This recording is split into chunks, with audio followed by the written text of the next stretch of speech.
In this episode, we're sitting down with the Baron of Bidding. Oh, sweet Jesus. Lou Lesko.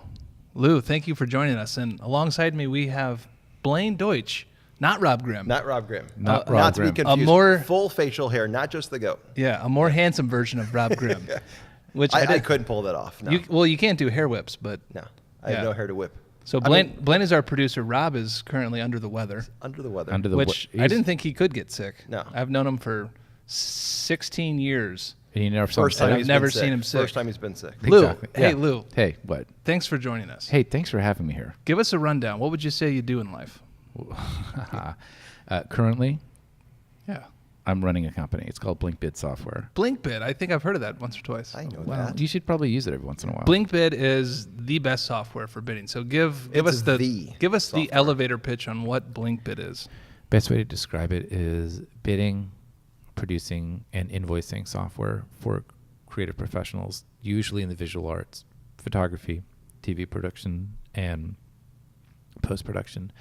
What distinguishes it from any other system is in this industry, you will bid a job and you will get pushed back on that bid, and then you have to redo the bid. And we manage all the complexities and quirks of what this industry is. For example, multiple bids. You can have 1 million bid revisions, and we keep a history of everything. It also follows a very concise and clear workflow from going from bidding, getting the bidding approved, putting the legal in, usage license, and terms and conditions with a click of a button, and all the various other quirks like overtime, P&W, all the different things that are specific to our industry, and puts it all in a very usable, easy, accessible fashion. And then from there, the workflow takes you into production, and you can keep track of all your receipts in the production, and you can manage your budget in real time as it's happening. And we put little things in like anticipated receipts. So if you have a line item for our first assistant and you know you're going to be paying them a certain amount of money, you can put the receipt in there, but you can mark it as anticipated to know that you don't have their invoice yet. So it's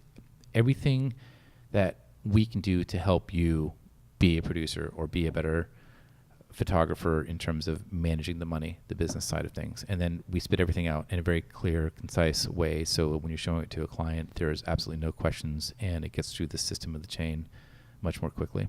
So let's back up. Let's start from the beginning. Where were you when you knew, or did you have a moment where you're like, I need to create this software? And how many drinks into the night were you? It's funny you said that. That whole idea actually came up. We were at Houston's in Los Angeles, and I was with a producer friend of mine, and I just had been directing commercials, and I said, you know what, there's got to be a better way to manage all this stuff. And the producer said, oh, sweet Jesus, please make it happen. The producer's like, yeah, right, good luck with that. I just started directing commercials, and I was looking behind the scenes at how these producers were operating. And it's really kind of magical if you've seen a producer do their thing and how they manage the money and how they keep the set rolling and how they keep everything on budget or moving money around. And I just thought it was such a cool thing that I'd like to one day develop software. I always had sort of like a closet penchant for technology, and I thought if I could come up with a plan, I would do it.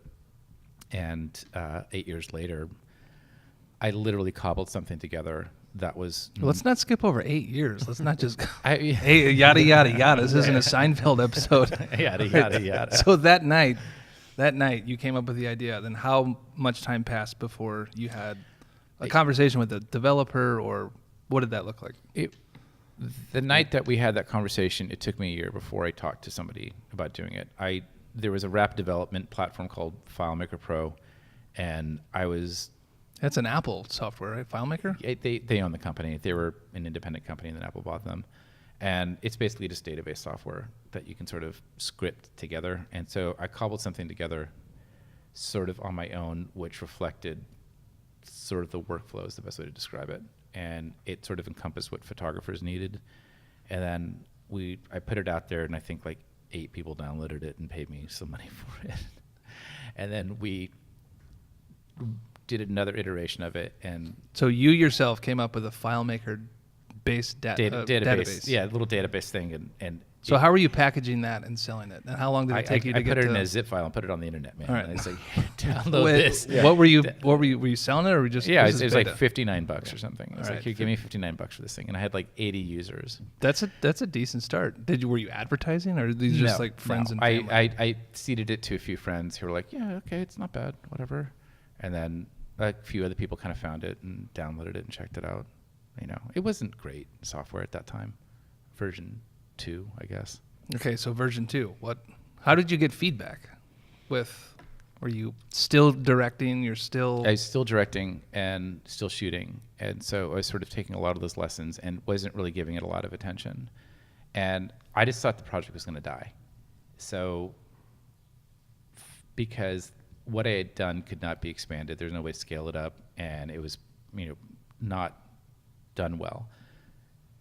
FileMaker changed their whole platform and made it much more robust in terms of what you could do with it. I got somebody who knew what they were doing with FileMaker and recoded the whole thing from scratch. I called every single one of our 80 users and said, hey, by the way, we're coming out with a new version. It's going to cost you $20 to upgrade. Oh, and any data that you have in the current version is not going to port over. And 79 of the 80 were like, okay, that's cool. This seems like it's going in a good direction. I can live with that. And then the one person just read me the riot act for half an hour on the phone. At any point along the way, was there a napkin sketch? And is that sketch now in the Smithsonian? The napkin sketch is gone. There was actually a napkin sketch. There was. And was it from that first night drinking? It was Long from Island? the first night. I said, yeah, we should have this thing. You should have this tab, and this could be like your estimate, and this tab could be like the production, and this tab. And the guy that I was drinking with was like, yeah, sure. But I think at that point he was going to say, yeah, sure, just pretty much anything because I was buying dinner. So what were big studios using back then? Was it just super expensive software at enterprise level? I hear mythological stories of something called like the Boss, I think was out there. And I think it was like a DOS-based software that actually a lot of people liked, a lot of producers liked. You could navigate around it pretty quickly. The Boss from DOS. The Boss from DOS, or the DOS Boss. Yeah. Yeah, so then we hired a developer, we put out another version, and then from there I started taking feedback. But I had always envisioned BlinkBid to be heading towards how commercial producers produce TV commercials, because I always thought that made the most sense to me. And I really was angling for trying to find some sort of standardization of communication for the photo industry. So it was like taking the best parts of the AICP template that's written in Excel for TV commercials, bringing it into the photography world so everybody could speak a common language, and then only, unlike the AICP form, only show the categories and line items that were relevant to the shoot. So what's the AICP? AICP is Association of Independent Commercial Producers, and it is an Excel spreadsheet that you buy for $800 on top of buying Excel, and it's been around for 25 years, and it's been passed around a lot, and any producer you talk to about it hates it. Do you hate it, Blaine?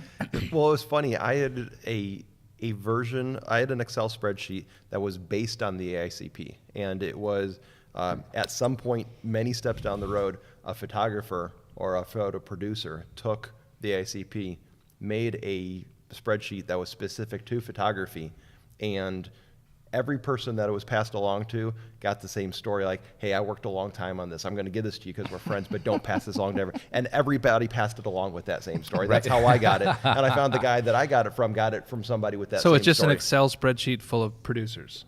No, it's a spreadsheet. It's a calculating spreadsheet with line items and everything. Oh, gotcha. Yeah. All right. So, okay. so the AICP form, basically, in the AICP world, there's a standardization of categories.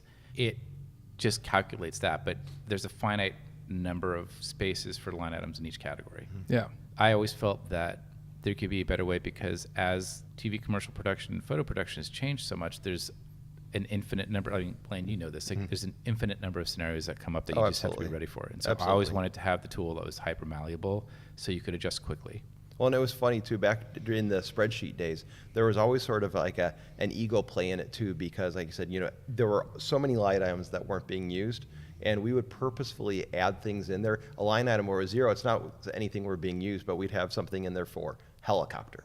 And it's like, oh, and the whole idea was, the clients show how cool we are. It's like, oh, we're not having a helicopter on this job, but we did on the last one. So, that's an option. That's an option if you want it. Yeah, absolutely. So you could edit this AICP absolutely. spreadsheet Yep. and make it your own. All right. But no, the way that BlinkBid is set up now is amazing because you can have it. It truly does allow you to be infinite without having to have the spreadsheet that is. Hundreds Let's of not get pages. there yet. We were at year 2 or year that's right. 3. Oh, okay. So how much money were you invested in at this point? Oh, I don't even know. Is this just your time of development? And maybe No. I bucks? paid somebody to put this thing together. It was way above my pay grade to put this thing together. So I helped with some of the development stuff. But when I say development, this is not like programming per se, as much as it's point and clicking script items together. So it wasn't super complicated. What was complicated is figuring out how the workflow should happen and what we should. How is it going to fit everybody's needs? And you know how the photo industry isn't persnickety at all? No, not a bit. Not a bit. As I started taking the advice of some photographers that were working a lot, it really started to get some legs suddenly.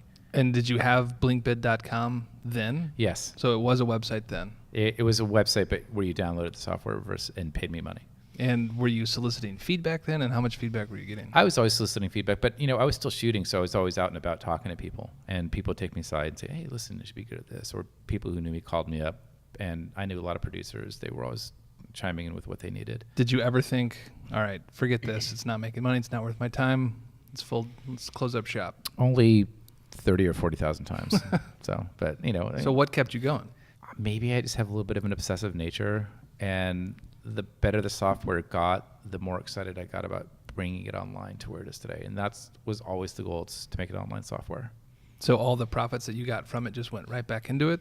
Pretty much. So did you just not take any money at all out of the company for how long? All the money went into the same account, and my tax attorneys figured it all out. So, All right, so when was the first big break where you're like, wow, we're starting to get a user base or make money? Or it was when I was getting emails from production companies, TV production companies, saying, "Gosh, this is really kind of cool. If only. And then some of the bigger productions, like there's a producer named Coco Wolf in the United Kingdom who runs Making Pictures, and she's one of these insanely bright young women who every time she emailed me, it was like gold. She gave a lot of feedback for photo production stuff, and I incorporated it, and all of a sudden other people were like, "Wow, that's a great idea.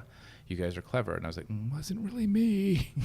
It was Coco. When you were getting calls from people like Coco, were you ever creating like proprietary, customized applications for people, or you'd get those ideas and you implement it into we implemented the it. release? So it was always sort of weighing it out. We still do the same thing today. We get input all the time, and we weigh it out. It's like, is this going to benefit everybody? If we put it in and half a dozen people are going to use it, isn't going to get in the way of anybody. Sure. So that's always been the dream, but it was never customization per person, because then you become sort of this vendor that's dealing with a single client, and that just gets really messy really fast. So I always wanted to keep it like sort of the base. So when did you think you had your first big break, and when did it really catch on? Was it before you went to the SaaS model online, or? Yeah, probably 3 years before that, when I started seeing like a lot of people were using it and started getting. So this is 5 years ago, 6 years ago? Yeah, 5 years ago, I'd say. And then it became really, we introduced a sharing feature, so an agent in San Francisco could share a job with a photographer in, New York. And the feature was sort of like sending a file back and forth within the software, but people were like, "Yeah, how come nobody else has thought of this?" And I thought, don't look at me, this isn't that clever. Yeah. That's when people said, "God, if this was online and this was live and real-time changes were happening, it would be great." And so that's when I thought, oh, this is exciting. This really has some potential. And that's where we started going for it. As a longtime user, the addition of that share feature, Yes. that was the turning point. Was it? That's yeah. when it became I think real. a lot of people saw some potential there, and then it was like, okay, if we can only talk them into doing the shit that we really need done with this could be perfect. Absolutely. So, All right, so when you decided to take it online, how long of a development process does that take? when we launched it online, it wasn't in a spot that I wanted it, but by then I had taken on a business partner. We released it, and then we got some quick feedback from early adopters who were awesome. All right, so when you launched, did you get any pushback from the Are you kidding me? BlinkBidders? I have an entire email folder full of vitriolic emails. Well, why was everyone so upset? Because it was a subscription model suddenly. And the companies and the bigger photographers were kind of like, oh, this is great. I'm going to pay my money. It's going to be constantly updated. I can share in real time with the people I need to share in real time with. And there's a lot of bugs, but like we believe that you're going to get through that. And then other photographers were kind of like, I can't believe I'm doing this. I'm only paying Adobe $10 and I have to pay you $14. This is crazy. And we were migrating everybody's information up. So this isn't like that, leave their old data. And there were screeds written about me online about how much of an asshole I was. Once after the year passed and we survived it and we got a lot of people who migrated up and we pulled back, it was readily apparent there was like 30 people who were writing all the shit online about me as opposed to the entire industry. So did you think it was maybe some of your competitors? Just no, my competitors are cool. They're just like, we're all doing our thing, and I respect them, and I get the sense that they respect me. So I don't have anything to say bad about my competitors at all. I think it was just people who like the sound of their own voice. All right, so BlinkBid today, why does it help my workflow for bidding? Where are we at today? Where are we at today? Here's the whole thing about being a photographer or a director, a commercial director. Like, your whole asset is the ability to be creative, and we are taking the insanity. I mean, it's insane, right? It's completely insane. Bidding and producing is insane. And I can honestly say BlinkBid brought like some sense of like sanity to it all, because it brought so much to one place and made it finally make sense. And that sharing feature and sharing online made communication, made those relationships so much different. When I was producing independently, I had a rule that if I was working with a new photographer that wasn't yet a BlinkBid subscriber, that was part of my deal working with them. They had to get BlinkBid. So we'll talk about that commission later. Yeah, no, totally. Yeah. Thankfully, I brought my checkbook, yeah. which is good. But it made my job that much easier, but it also, I sold it to them that it's like, this is helping you too, because it's full transparency. They see the bid, they can chime in on, they can make changes, but then as I'm putting in receipts through the production and to migrate it over to invoice, they see every step of it, and it's one place. And I think the other thing that was important is that bidding is an art unto itself. And if you're offering a better tool to produce better art, then that kind of makes everybody happy. But the world's getting more and more complicated. Some photographers are shooting a lot of motion. I mean, Rob Grimm is doing motion. I mean, you guys are doing a ton of motion here. And as that all starts to evolve more, we add stuff as the industry changes behind the scenes, online. So when you're like, oh my gosh, I need this stuff, it's like, oh, it's already there. So, and it's really based on the laundry list.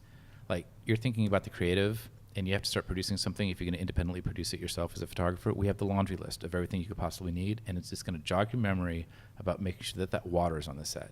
I really love photography. I think it is one of the most perfect art forms, because the medium tells a story in a frame, and it takes a real skill set. I never want to see that get challenged, so I really am behind trying to empower people to make sure that this industry keeps flowing forward, gathers more momentum, and becomes the tour de force for the future. Yeah. So this is a question for both of you. How does the art of putting together a bid turn into multiple profit centers outside of just your day rate? Like, what are all the ways that you can come together and put together an estimate and then make money in a lot of different ways? I mean, there are a lot of ways that a photographer can make money outside of the day rate. There's usage, obviously. You're actually going to actualize more of that, because a more efficient shoot is going to minimize the possibility of anything being taken out of those rates because you've missed something and you have to eat it. So you're actually getting your full day rate. But then there's things like renting your gear out. There are all these different line items that a lot of people are missing, that it's money that should be coming back to you. If you're renting out your gear, if you have your studio, you should get a rental day for that studio. Absolutely. And also, I think in a situation where you have a bid versus an estimate being, this is what we're estimating the cost is going to be, and then at the end of the shoot, you have to submit support and all the receipts. If you bid a job, the definition of a bid is like, we're going to shoot this job for X number of dollars. You agree to pay us this money. And then if you can manage which is how TV commercials work, and if you can manage the money efficiently, you can create more profit for yourself by bringing it in under budget. And I think a big part of that is having a very clear, concise overview of what that looks like. And another thing that a lot of people don't talk about in this industry is that your reputation is currency. and it's a very valuable currency. And if you're running a shoot well and you're producing a shoot well, that is going to be part of your reputation, and people are going to think about that when they're thinking about you and a competing photographer. And if you're running a set well, it's like, well, that's going to be a plus in your column. So how much of commercial photography is run that way, where you say I can do it for this much and don't have to submit receipts in the back end, and you can keep the profit, or at the same time, if you go over, you have to eat. You have to those eat it. costs. I don't have any numbers on that, but I would say, from my experience, not many are run in the bid. In the bid category, right. That it's mostly it's estimates, and you're coming in, a little over or under. I would say when it comes to working with the agency art producers, the art buyers, if it comes down to, and you've done a project for them, you've got a super buttoned up estimate, the production goes well, it follows the estimate and everything. Another shoot comes around and it's down to you and one other person. The images that you shot last time no longer matter. They're going to remember, okay, this was a super easy, seamless experience. That's going to get you the jobs. When you have a production that's under control and you're completely aware of where all the money's going into production and chaos hits, you can alleviate the tension of the chaos, or you can solve the problem of the chaos much more easily if you know exactly where you stand quickly. And I think that's a big part of it, because I think chaos inevitably hits every shoot. And unless you know where the money is and what you can allocate to solve the problem, you could find yourself in a bad shape in the final reconciling of everything. Absolutely. You need to be prepared for that chaos, because I've dealt with too many photographers that will be given a budget from the agency. We've got 50 grand to work with, and they'll do everything they can to make that estimate land at 50K, which looks good and all, but the problem is once if something comes up, they have no way to, No wiggle room. Exactly, no wiggle room. And, they'll do, different things to, try and come in right at the number. But when you're doing that, you're not giving a full, transparent, honest estimate. And, it's going to bite you in the end. Are there a blanket set of terms and conditions that comes with BlinkBid, or should photographers go out and seek independent counsel for this sort of thing? So that's a good question. And one of the things that I wanted to do, because legal seems to be such a mystery for a lot of photographers, is the whole concept of the usage license and the T&Cs, or the terms and conditions. We have a usage license builder, so you answer, like a half a dozen questions, and we put up a license that the client can read very easily, and you can go to court with if you have to. And we also have terms and conditions built in. And the whole idea was to have it readily available, so you didn't have to go look out. So once you're in the software, you're good to go. You do your bid, you have your legal. When it's time to show the terms and conditions, off you go. And it's always one of those things that we wanted to do. So. And I would definitely say it's so great having it in there, because it gets you 99% of the way there. But I always recommend to people, don't just hit yes and include terms and conditions and not read it. I mean, still go through it, make whatever Everybody changes has to you go through it. need. And Absolutely. every country has a different set of terms Right. and conditions. So, Right. yeah. I'm going to make a statement here, and I want to hear both of your comments on this. Uh-oh. So in today's photography climate, the photographers that are quote unquote self-taught, and they're coming through the ranks of portrait photographer that might get some sort of recognition online and found online, are ruining licensing as we know it. I think it's unfair to put that on them.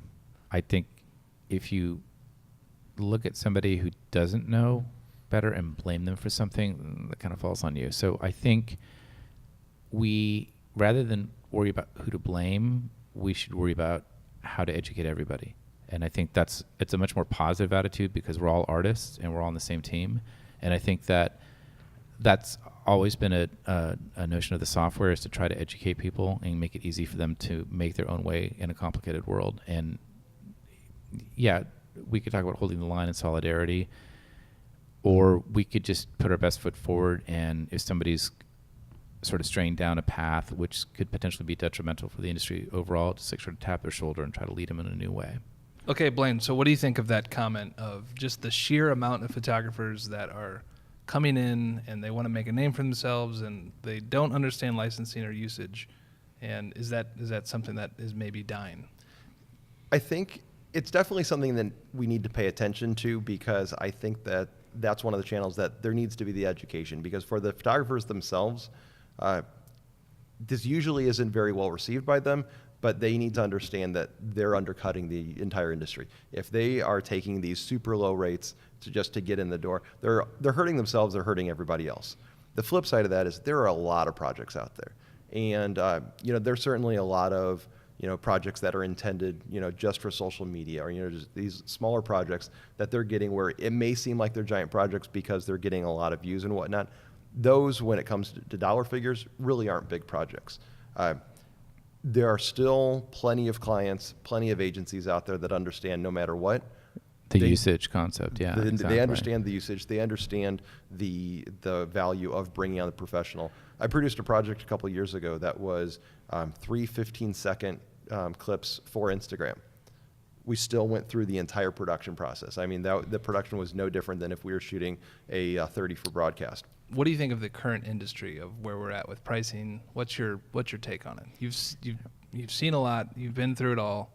Where are we at? The industry's changed significantly since 20 years ago, but I think there's, I'm always very optimistic about how things are going. I think the most important thing is to change with it, and I think that's kind of always been my attitude towards art. I just would like to see art, especially photography, be elevated to a higher level and not get crunched down. And I think we are in a technological obsessive state right now. And I think that's why art is maybe not getting its due. But I also believe in pendulum swings, and I think it'll come back because a lot of the technology that we have now has been inspired by art that came from the past. So what's next for BlinkBid? We're still hammering away at making everything we need to do for the TV production world, and we are adding features literally as I talk at this podcast for the post-production world. And we're just really expanding out into the whole chain of how it all comes together. And the whole idea is just so people can focus on the art, man. Like, that's always been the motivation. So, Lou, where can people go to? They can download they can sign up for a free version. You can just sign up for a free trial, man. We get free 2 trial, weeks, there it is. no credit card required, BlinkBid.com. Wordsmith. BlinkBid.com. So how long of a trial do people get? The bigger companies that need to have more time, we definitely extend out the trial because if you want to check it out. And we have that. It's an open policy for pretty much everybody. Cool. Blaine, what are your final thoughts? What are your Jerry Springer thoughts on production and BlinkBid? Thank you.